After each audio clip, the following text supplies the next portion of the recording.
आए दिन दुनिया में वैज्ञानिकों द्वारा किसी न किसी रहस्यमयी चीजों पर खोज होती रहती है। बाहर के वैज्ञानिक ऐसी खोजों की तलाश में घूमते रहते हैं, जो ढूंढते हुए भारत के पौराणिक धाम जगन्नाथपुरी पर आ पहुंचे और फिर जो उन्होंने अपनी आंखों से देखा उन सब के होश उड़ गए। आज हम उनके साथ हुए इस घटना के बारे में बताएंगे कि मंदिर से जुड़े चमत्कार व रहस्य जिन्हें देखकर सब हैरान रह गए। इस मंदिर में हर साल रथ यात्रा होती है और ये 4 धामों में से एक है। मंदिर से जुड़ी कई ऐसी चीजें हैं जिनका जवाब विज्ञान के पास भी नहीं है। इसी वजह से वैज्ञानिकों की टीम जिस चमत्कार को उन्होंने खाली सुना था उसको देखने और रहस्यों पर रिसर्च करने उस मंदिर जा पहुंची। मंदिर तक पहुंचने का रास्ता उन्हें बेहद खूबसूरत लगा। वह पूरे रास्ते यह सोचते हुए जा रहे थे कि जो भी उन्हें मंदिर के बारे में सुना है क्या वो सच है, क्या हमें यह सब देखने को मिलेगा। आखिरकार वो वहां पहुंच ही गए और मंदिर को देखते ही वो हैरान रह गए।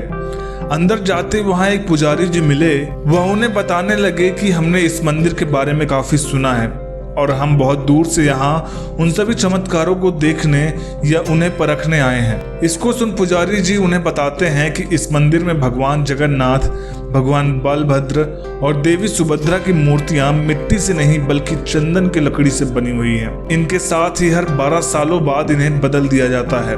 फिर पुजारी जी हंसते हुए कहते हैं कि इस मंदिर में आकर विज्ञान के सारे नियम फेल हो जाते हैं। जिसको सुन वैज्ञानिक बोलते हैं कि आप हमें यहाँ के रहस्य बताइए। तभी पंडित जी उन्हें बाहर लेकर जाते हैं और मंदिर के शिखर पर स्थित ध्वज को दिखाते हैं और कहते हैं आप इस झंडे को ध्यान से देखिए। मंदिर का झंडा हमेशा हवा की दिशा के विपरीत उड़ता है। हवा जिस दिशा में बहती है झंडा उसी के ठीक उल्टी दिशा में उड़ता है। वहां साक्षात बजरंगबली इस झंडे पर विराजमान है।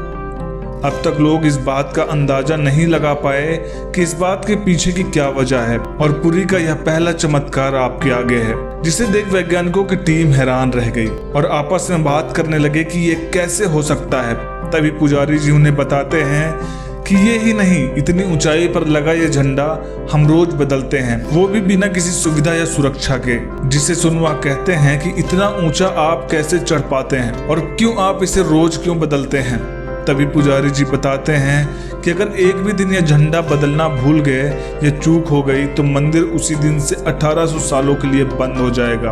वैज्ञानिक समझ नहीं पाते कि इसके पीछे का क्या रहस्य है, पर वह इसे आस्था मान लेते हैं। तभी पुजारी जी उन्हें झंडे के ऊपर बना हुआ सुदर्शन चक्र दिखाते हैं, पर वैज्ञानिक उसे देख कहते हैं कि यह तो सामान्य ही है। तभी वह उन्हें चारों ओर से सुदर्शन चक्र को देखने के लिए कहते हैं। तभी वो देखते हैं कि इस सुदर्शन चक्र को वह जहां से भी देखते हैं यह तो एक समान ही सीधा ही लगता है, पर ये कैसे?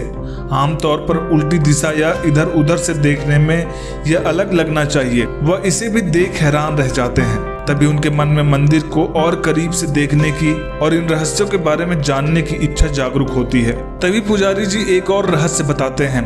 आपको ये जानकर हैरानी होगी कि मंदिर के ऊपर से ना ही कोई प्लेन उड़ता है और ना ही कोई पक्षी इस मंदिर के ऊपर से गुजर पाता है।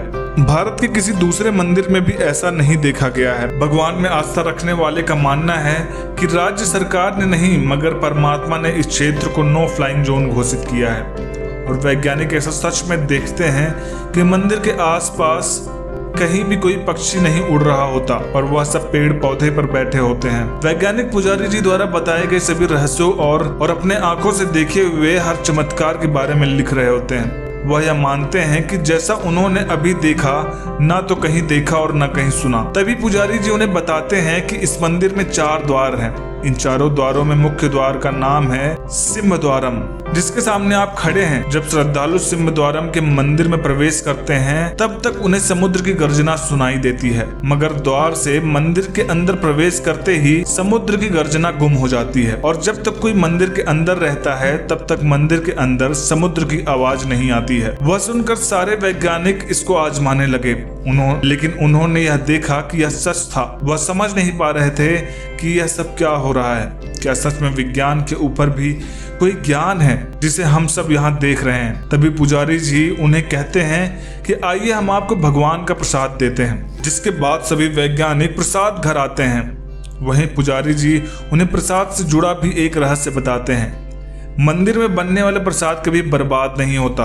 आमतौर पर हमें कभी नहीं पता होता कि यहाँ कितने लोग हैं। जगन्नाथपुरी मंदिर में आएंगे वह कभी 20,000 भी होते हैं तो कभी 30,000 भी, लेकिन मंदिर में बनने वाला प्रसाद की मात्रा पूरे साल एक ही होती है। इसके बावजूद प्रसाद ना ही कम पड़ता है और ना ही ज्यादा बन जाता है। प्रसाद को बनाने की भी अलग तकनीकी होती है।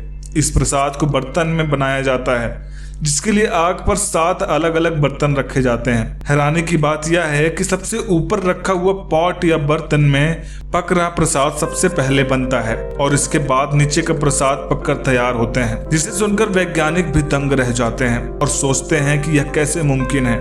अगर विज्ञान में देखा जाए तो जो बर्तन आग के सबसे ज्यादा पास होता है उसका खाना सबसे पहले बनेगा, पर यहाँ तो एकदम उल्टा है। तभी वहाँ प्रसाद भी पक रहा होता है। तभी थोड़ी देर बाद वह बर्तन हटाकर देखते हैं तो सबसे ऊपर वाला प्रसाद एकदम तैयार था और उसके नीचे वाले सभी प्रसाद अभी तैयार हो रहे थे। प्रसाद भोग लगाकर पुजारी जी ने वैज्ञानिकों को प्रसाद दिया, जिसे खाते ही वह अपने आप को नहीं रोक पाए और बताया कि ऐसा प्रसाद उन्होंने जिंदगी में कभी नहीं खाया और ना ही वह इनका स्वाद कभी भूल सकते हैं। तभी आधे घंटे तक बातचीत कर वह पुजारी जी के पास आते हैं और हाथ जोड़कर कहते हैं कि आज तक ऐसे चमत्कार हमने कभी नहीं देखे और ना ही हम इन रहस्य के बारे में जान पाए कि आखिर ऐसा क्यों है।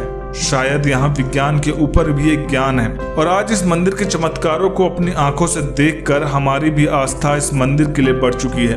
यहाँ के कण कण में जगन्नाथ जी बसे हुए हैं। अगर वीडियो पसंद आई हो तो लाइक करें और शेयर करें और चैनल को सब्सक्राइब करें और ऐसी रहस्यमयी बातों को जानने के लिए हमारी वीडियो को देखते रहें।